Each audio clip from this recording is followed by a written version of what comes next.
From the heart of the Space City to the heart of Gen Z, welcome to Next Gen Conversation. Not Dad's Talk Radio. Ethan talks to you about the issues and events that matter to our generation. This is the Next Gen Report with Ethan Buchanan.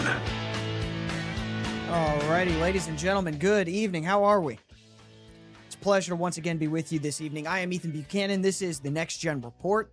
If you're listening on the radio right now and you're not listening to the recorded podcast, follow me on X real quick, @Ethan Buchanan, Buchanan. It's a great way to stay in touch with the show, keep up with all the content. If you're listening live on the radio right now as we broadcast, we're going to be playing some videos probably. We're going to be looking at some images, things of that nature. I'll do my best to describe everything to you, but if you want to actually see the content we're talking about, X is a good place to do that. Again, @Ethan Buchanan, Buchanan. We're recording everything right now. All the video is being recorded, so you'll be able to watch everything. Monday morning is usually when I get that edited and uploaded, so you'll be able to see everything that you hear me talk about today. All right. You know what? I think we'll kick off with some election stuff. Obviously, the midterms are important. I know we're all, every election cycle just feels like 2 years back-to-back of election fatigue, and then we finally get it over with, and then we're right back to it again. Like, the moment the midterms are over, people are going to be talking about the presidential election. And then the moment that's over, people are going to be talking about the next midterms. There's no break. And I know, I don't like it any more than you do. I want to relax. I want to just, for a little bit, just say, hey, forget about all that crap. But unfortunately, that's kind of the downside of the system we're in. We're in a system that gives us a lot of freedom and a lot of liberty, and that's a great thing. But the price we have to pay for that is we have to buckle down and we have to do hard things like pay attention to the political cycle. So, obviously, the big question is going to be who takes control of the Senate. I think that the House is 50-50, but the Senate is held by Republicans, and I know a lot of people would like to see it continue to be held by the Republicans. I think it will. I think the Republicans will maintain a majority in the Senate, and here's why. The Democrats just cannot, for the life of them, find a good candidate to run in a Senate race. I'll point to Maine as an example. We all remember Graham Plattner. He was running against Susan Collins for a Senate seat in Maine. And then he had some allegations against him by some women. And these are just allegations. And he was forced to basically drop out of that race. And then they quickly replaced him. Okay, great. So this time you did the candidate vetting, right? You made sure you had a candidate that didn't have any weird, freaky stuff in his background and could just go out and be a normal person and win some votes, right? No, they found a guy who had a bunch of kids with his cousin, apparently. I'm not kidding. That's what happened. Here's the article. This is from Steve Robinson on Twitter. Kissing cousins, Maine Senate candidate fathered 2 kids with his cousin. And a sign of how insular and remote Allagash is, Democrat Senate candidate Troy Jackson has 2 children with his second cousin, Lana Pelletier, whose father is cousin to Jackson's mom. So, again, this is the guy they replaced Graham Plattner with. So Graham Plattner's out, they sub in this guy, and this guy has a bunch of kids with his cousin. Now, granted, it is his second cousin, so that's legal in all 50 states. I think scientists agree that the risk for those babies of some sort of genetic issue is fairly low. There's enough different DNA between the mother and the father to make a whole new person without, becoming a Habsburg dynasty. But long story short, it just looks weird. All right. And if this was just a normal guy living his normal life and he's in a town with a population when he was growing up that had something like 237 people, I looked it up. That's where he's from. Allagash, Maine. The population is ridiculously small, like sub 300 people. So, in a rural place with, less than 300 people around, and you end up with your second cousin, you know what? I'm not here to judge. I wouldn't, but I don't know any of my second cousins, so who knows? It's just weird. It's just weird. And they should have known that. Again, this speaks to the Democrat Party's inability to vet their candidates. Come on, guys. I'm not saying there's anything really insanely wrong with this. I think most people recognize that second cousin is whatever. But it looks weird. Everybody knows it looks weird. Everybody agrees that looks weird. Sure, it's legal. Yes, it's weird. So, I have a hard time believing there's nobody else in Maine. What are the Democrats doing? Why are they not being more careful here? You would think this is an election that's very important to them. They understand the stakes of this election are high. And so they would double down on not making any silly mistakes, no unforced errors. And yet, for the Democrats, this election cycle has been almost nothing but unforced errors. In an election cycle where they're supposed to be doing very well, common sense will tell you the party that is not in power does well during the midterms. We have decades upon decades of election history to point to that shows that. And so, all Democrats have to do is pick some milquetoast candidates, some regular guys, just find some accountant types that are just regular dudes, and then have them parrot kind of the more moderate parts of the Democrat Party platform. You could even go as far as saying healthcare for all. And then just have them do that and run, and they would probably do well. And yet, rather than doing that, the Democrat Party is exclusively nominating people who either are out and out communists in every sense of the word, advocating for the complete destruction and rebuilding of the United States of America in a way that nobody would recognize, or they're sexual deviants. Every single candidate they've nominated fits into one of those two categories. And again, maybe I'm being too hard on this guy, because again, it's 230 people, it's his second cousin, so whatever. But come on. That's how it's going to be perceived. People are going to see the headline, he had kids with his cousin, and they're going to look at that guy and say, ooh, that's a sexual deviant. I'm not saying that's true. I'm not saying that's even fair, but that's what people are going to say. And the Democrat Party should have known that. I mean, far be it from me to try to help the Democrats and give them tips. But you just have to wonder, why are they trying so hard, it seems like, to screw the pooch? I have one explanation, and I think I'm going to dig into this in just a second. So stay tuned. We'll be right back with more of the Next Gen Report in just a minute.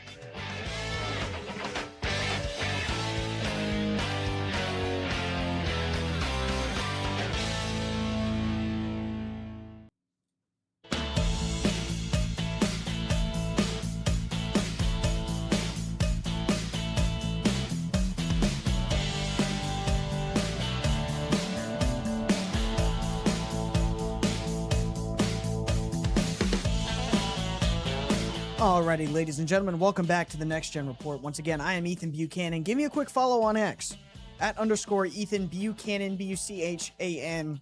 It's a great place to stay in touch with me, with the show. If you've got feedback on anything I talked about, you want to add your thoughts, feel free to shoot me a DM. Feel free to leave a comment. By all means, I would love the feedback. Before we go any farther, we're going to dig into a little bit why I think the Democrats are almost virtually screwing themselves out of victory in the November elections. I want to ask you to support this show's sponsor, Deus Volt Lapel Pins. These guys are fantastic. I've said it once and I've said it again. Check this site regularly. DEUSVULT, lapelpins.com. They're adding new stuff all the time. It's almost every day. It's definitely once a week. You open this up and there's new lapel pins on there. So if you're someone that wears a suit jacket every day, get a lapel pin for it. If you're someone that just wears suit jackets on Sunday, get a lapel pin for it. If you've got a special occasion coming up, be it a wedding or a funeral or whatever, any event at all, and you think you're going to bust out a suit jacket for the first time in a long time, get a lapel pin for it. Go to DeusVoltLapelPins.com. Look at what they've got. You'll probably find several that you want. Get them all because they're all $7 and under. And then use promo code NEXTPIN2026. You'll get 10% off. You can get 3-4 lapel pins for under $20, depending on what you get. And then the shipping's not that bad either. So check them out. Fantastic company, fantastic people, fantastic lapel pins. All right, so real quick, I want to kind of follow up on what we were talking about in the last segment, and that is that it's almost like the Democrats are trying to lose. All they have to win is appear to be kind of normal, and they'll probably pick up the House and Senate. Probably. The margins are really thin right now, so it's easy to win. You only have to pick up a few flips in both the House and the Senate in order to win. If they had a good candidate in Maine, they could win that Senate seat, and that would put them one seat closer to winning the Senate. Same thing in the House. They could just grab a few seats in a few purple places, and they'd be good to go. But they keep nominating these crazy people. And maybe they're not crazy, but the candidates that they do put up have children with their cousins, which is, it's just not a good look. You almost have to wonder, okay, well, why are they doing this? Because winning shouldn't really be that hard, and they're making it more difficult than it has to be. And I think to a certain extent, there are people in the Democrat Party who don't want to win. They want to be the minority party because that's easy. The Republicans have the same problem right now. The Republicans are a very good minority party. We're very good at sitting there and complaining about all the things that are being screwed over that we can't do anything about. And we love to wax poetic about all the problems that we're going to solve once we get into power, once we become in charge. And then that happens, we win the elections, we get in charge, we get the power, and we just kind of sit on our hands and like, oh, well, I don't know. This is difficult stuff, man. It's controversial. I don't know if we want to do anything about all these problems. Democrats are in the same boat. They love to point at things like the Iran war and, whatever inflation economy gripe they have. The economy is pretty good right now. It could be better, I'll admit it, but it's pretty good right now. But they're still going to gripe about it. That's fine. They can point and they can gripe, and that's all they have to do. And they're the heroes for pointing and griping because they're in the minority party. They can't do anything about it, but they can point and gripe, and they're going to do it. If they win, if they have power, they have to do something about it. And here's the problem we run into. Solving problems is a risky business. Even if you're completely correct in what you're doing, there could be negative side effects. Or it might not work. And even if it does work, it's probably going to have some negative side effects. No action, especially political actions, exist in a vacuum. So if you actually do something, you have to be responsible for the consequences of what you do. A prime example of this is the Iran war going on right now. I'm using war loosely. I don't think it really qualifies as a war. We're just bombing them every now and again, but that's nothing new. There is a very real chance that Iran was actually about to really have a nuclear weapon for real this time. And President Trump took action. I don't know for sure what the actual metrics there were, but he says they were about to get a nuclear weapon. And if that was true, he has to take action. He just has to. He's the president of the United States. He cannot let Iran have a nuclear weapon. Now, is that just talk? Maybe. I don't know. But he says they actually had a nuclear weapon. And if they actually did either have or were about to have a nuclear weapon, an attack on them to prevent them from getting that would be completely reasonable and justified. The downside of that is that attack has consequences. Now they keep trying to shut down the Strait of Hormuz, and we keep having to go back and forth and bomb them. That's consequences. He's having to own that, and it's not going well for him politically. Everybody's super upset about the Iran war. That's the downside of being in power. You have to do things, and when the things you do have consequences, those consequences are on you. So, the Democrats actually have motivation here to screw themselves out of winning. You can just sit and complain and fuss and not be the party in power, and you can fundraise and you can do your little programs on the side, and you don't actually have to do anything. I feel like that's probably a factor. I feel like there's probably somebody in the back corner somewhere running those numbers at the DNC saying, hey, it'd be a lot easier for us and we'd all be able to keep our jobs and hold on to things a lot longer if we just really lock down our blue districts, fundraise in those blue districts, and then just be a healthy minority party for a long time and not actually ever have to do anything. Because once you get into power and you start doing things, you actually run the risk of losing your job. You could be voted out of office if people are upset with what you did. And they expect you to do something if they put you into office. The prime example of that with the Republicans right now is the SAVE Act. We expect election integrity. And they're not delivering. Why?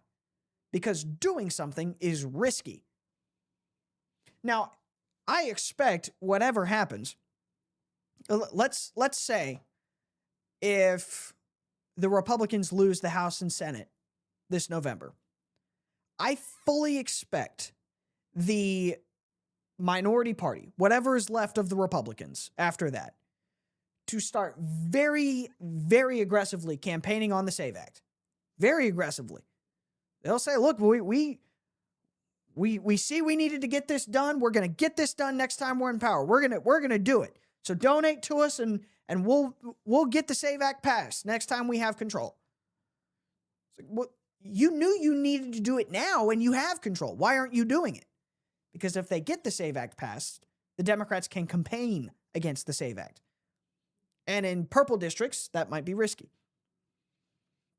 Now, I will again give the Democrats some credit here. They are willing to sacrifice their own people to get their agenda moved. The Democrats actually, to a certain extent, understand this, or at least they used to. I know Nancy Pelosi did. They understood that you can make some of those sacrifices. You can move a major piece of your agenda and pay for that by being the minority party for 2 years in the House, or 4 years. And the world spinneth onward. They did that with Obamacare. They passed Obamacare, they rammed it through, and then they lost Congress. They got voted out because it was unpopular.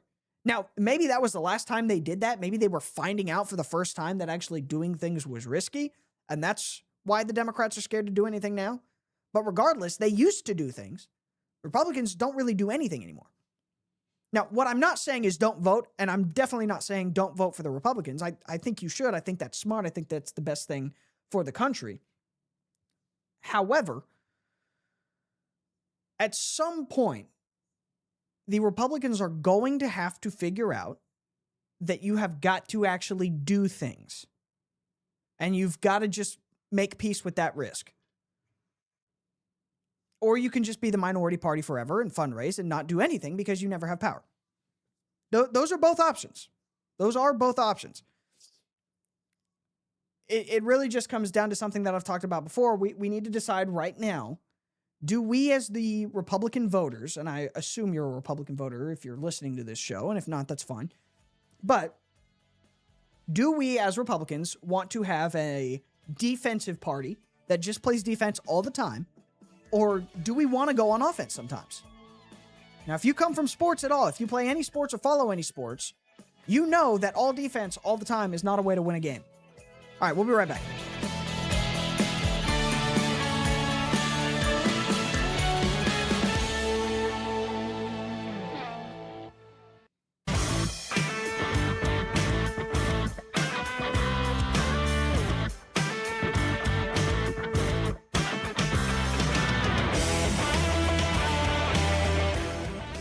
Welcome back.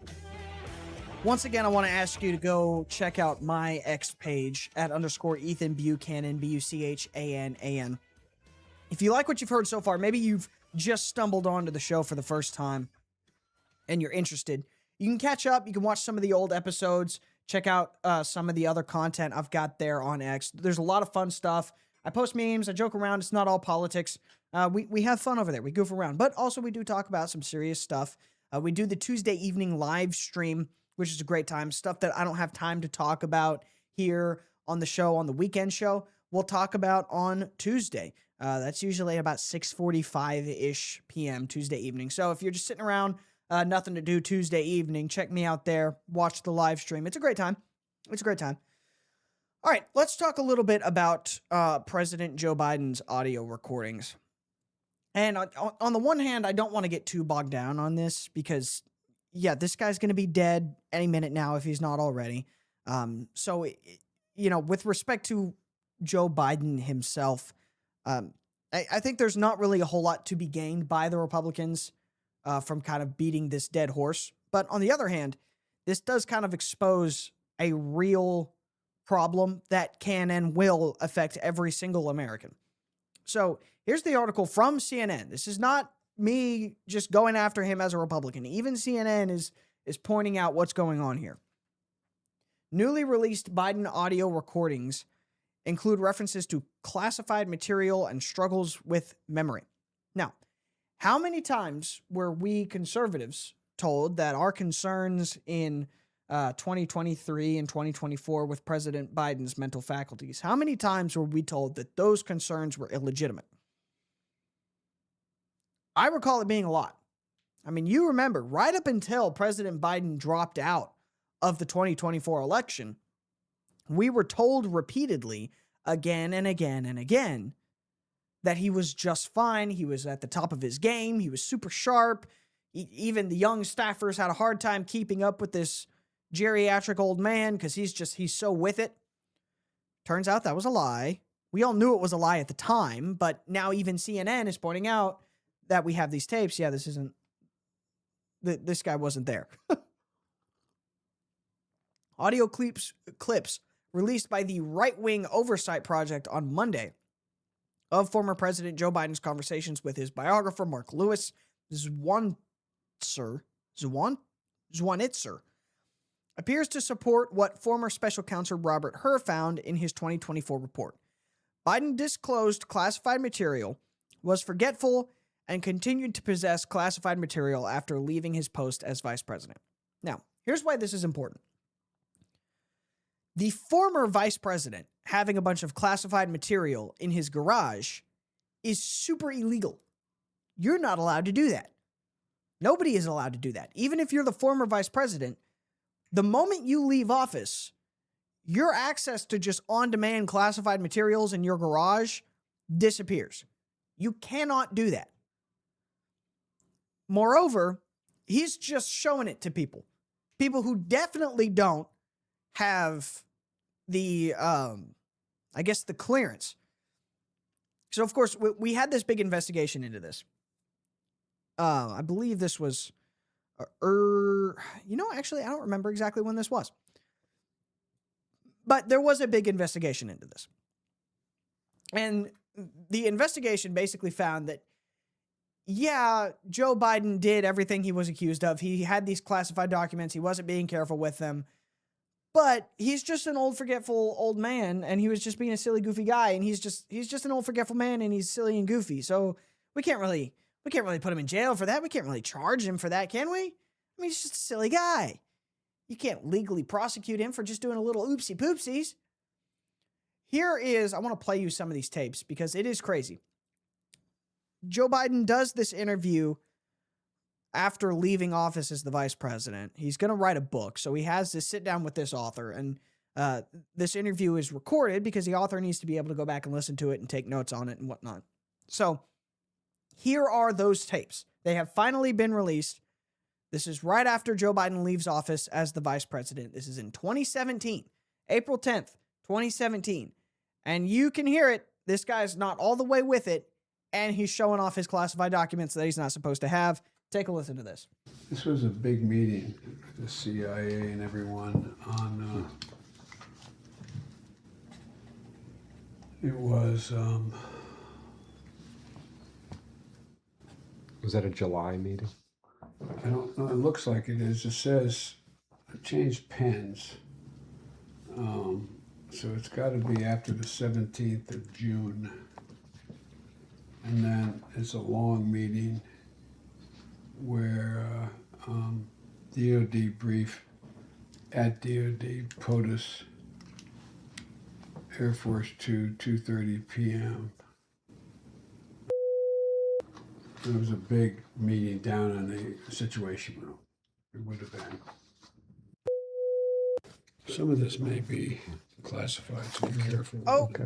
I'm not there sure. it is. It's not more classified, but I just found all the classified stuff downstairs. I wrote the president a handwritten 40-page memorandum. I just found all the classified stuff downstairs. Some of this stuff may be classified. Essentially, he's showing off his classified documents. You're not allowed to do that. He's not allowed to have classified documents. He's definitely not allowed to show them to people. And that's what he's doing. That's illegal. That is a crime. It is. Now, the excuse we had gotten from the special counsel that was assigned to look into this was Well, he just didn't mean to. It was just an accident. He's old and forgetful, and he's just a sympathetic, old, forgetful man. So we can't really put him up in front of a jury. That was the excuse we got. That's ridiculous. Now, there is the memory stuff. There's the mental faculty there. You can tell even there in 2017, he's obviously struggling with his memory. He's talking about some big classified meeting that was in the Situation Room. A whole lot of people gathered, obviously top-notch stuff. We don't know what the meeting was about because the audio that we have released censored the classified stuff.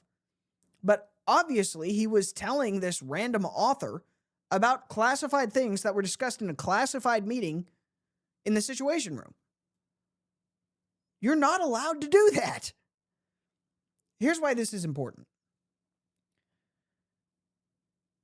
There is an obvious double standard at play here.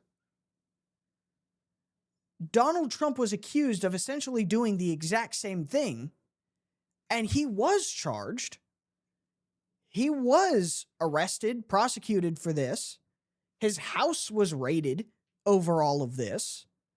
Joe Biden did the same thing and faced literally zero consequences. That is a legal double standard. That is a problem. It is. I'll give you a summary. After leaving office January 2021, Donald Trump took with him some records from his time as president. Now, the claim from the DOJ is that the records Donald Trump took were classified, and he wasn't allowed to do that. Donald Trump makes the claim that, no, I declassified these records, so I am allowed to take them. This is the big difference. Donald Trump, as president of the United States from 2017 to 2021, is able to just say, this stuff isn't classified. Boom, it's gone. He can do that with virtually any document and say, no longer classified. He doesn't have to go through a process. He doesn't even have to sign anything. He can just wave his hand over the papers and say, by the power vested in me, by the United States of America, I hereby declassify these documents. He doesn't even have to do that. He can just, boom, now they're declassified because he's the president. He's the executive. He has executive authority over that. Joe Biden never had that executive authority. Joe Biden can't declassify a darn thing. But Donald Trump can. And Donald Trump maintains that he declassified all of the classified materials that were supposedly found in his home. And yet, he was still prosecuted. And yet, they still dragged him before court. They raided his house. They kicked in his drawer. You had agents sorting through Melania Trump's panties. I'm not kidding. That's what happened. This is a legal double standard. This is a problem. We've talked in this show in the past about the issues that we're seeing with legal double standards in Europe. That is a massive issue. People cannot trust the government and law enforcement to be fair and unbiased anymore. Why? Because they're clearly not. Where do we go from there? This is stuff that leads to a societal breakdown. That's what happens.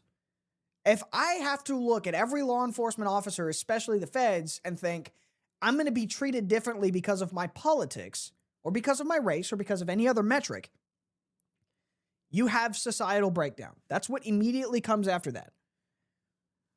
It's the definition of a low-trust society. We've got to figure out a way around this. This is an issue. This has to be dealt with. I don't know how you deal with this in a way that actually matters, other than completely purging the DOJ. So, who knows? Who knows what we'll get out of this?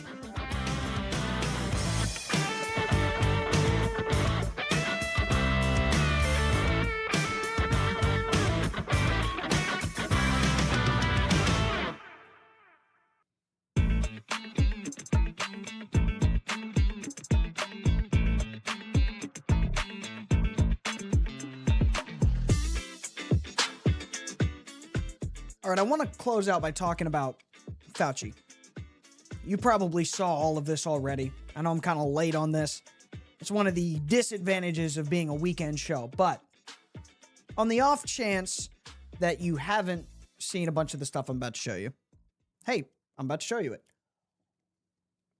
This is very interesting because to me, it's the ultimate proof that the only real difference between a conspiracy theory and the truth is just time. That's it. After a certain amount of time, eventually you're going to find out that the conspiracy theory was true. This was especially true with COVID. I mean, I remember, chances are you do too, a lot of the things that we now know for a fact about COVID were quote unquote conspiracy theories on the fringe right as early as summer of 2020. For example, if you said in the summer of 2020 that, I think this probably came from a coronavirus lab rather than just being the result of, eating bats or whatever was the excuse. Apparently in some wet meat market, there was bats being sold, and that was the excuse that people gave for where COVID came from. It came from those bats. On its face, that was weird at the time, and people pointed that out, and they said, hey, listen, I know we're saying it came from this wet market, but there's also, the Wuhan, China COVID virus laboratory right up the road. I think it may have came from there, but you were called a conspiracy theory for saying that. Now we know that was pretty much the truth. That's largely undisputed now. And then, of course, there were other conspiracy theories about the vaccine. People that said, oh, I don't think this is really all that effective. People that said, I don't know, there might be some risks to this. There might be some side effects. That was considered a fringe conspiracy. You were laughed out of the room if you suggested that the COVID vaccine might not be completely safe. And this might be unpopular, but I think some blame does fall on the first Trump administration for this. Because we all forget, the vaccine was a product of Operation Warp Speed, which was done in the waning days of the first Trump administration. Now, I'm not going to blame that personally on Donald Trump. I think he probably had people, staffers, people like Fauci going around him and doing these things, pushing these vaccines or what have you, Operation Warp Speed. I don't think he was personally involved in any of this to a nefarious degree, but he was the president. The buck does stop with him. This was his administration. All that aside, we got Fauci's diary, or portions of Fauci's diary, personal notes and whatnot from that era. Come to find out, everybody actually was kind of concerned about side effects of the vaccine. At the same time where right-wingers were being called conspiracy theorists and grandma killers and crazy for not wanting to take the vaccine, turns out the people making the vaccine didn't even want to sell it in certain places because they might have some liability. Ain't that something?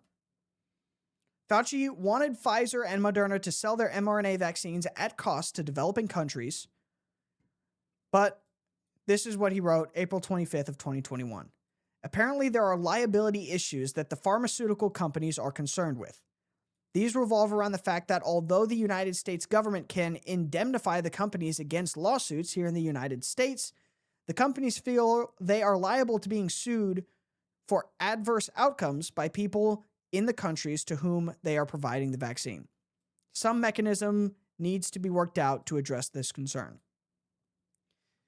Now, I remember and I'll remind you, in 2021, we were still being told by the Biden administration that the vaccine was completely safe, completely effective. It was the magic juice. If you take this vaccine, you will have no side effects, and you will be, COVID Superman. It can't touch you, can't even look at you. You'll never transmit it. You'll never get it. We now know all of those things are true. Or untrue. You can get the vaccine, still get COVID, still transmit COVID. No, maybe it'll help you fight it off easier. That seems like a reasonable claim to me. But we now know that there were some adverse side effects. There were risks to the vaccine. And it wasn't 100% effective. It doesn't even really seem to be super effective at all. But we were being told the opposite of that in 2021 by Anthony Fauci. If the vaccines were really completely safe, like he claimed, why in the world would there be any risk at all for these companies? They could sue us for adverse effects. I thought there were no adverse effects. What happened? Of course, here in the United States, we can't sue. If you had adverse effects, you can't do anything about it. They're immune from lawsuits, which I think is a huge problem. But whatever. Those protections didn't exist in these other countries. The vaccine makers knew there were risks, despite what they and Anthony Fauci were telling us at the time. Here's another good one. August 13th of 2022, Fauci says he stopped the CDC from publicly stating that COVID vaccines were not effective at all in preventing infection and transmission. Which again, we now know this to be a fact, but we were told at the time, if you get this vaccine, you will not give COVID to anyone. You will not get it, you will not give it. And everybody said, is that true? I don't think that's true. And we were told by the CDC and by Fauci and whoever, yes, this is a miracle cure. Quote, no more drama with regard to the CDC and Rochelle Walensky.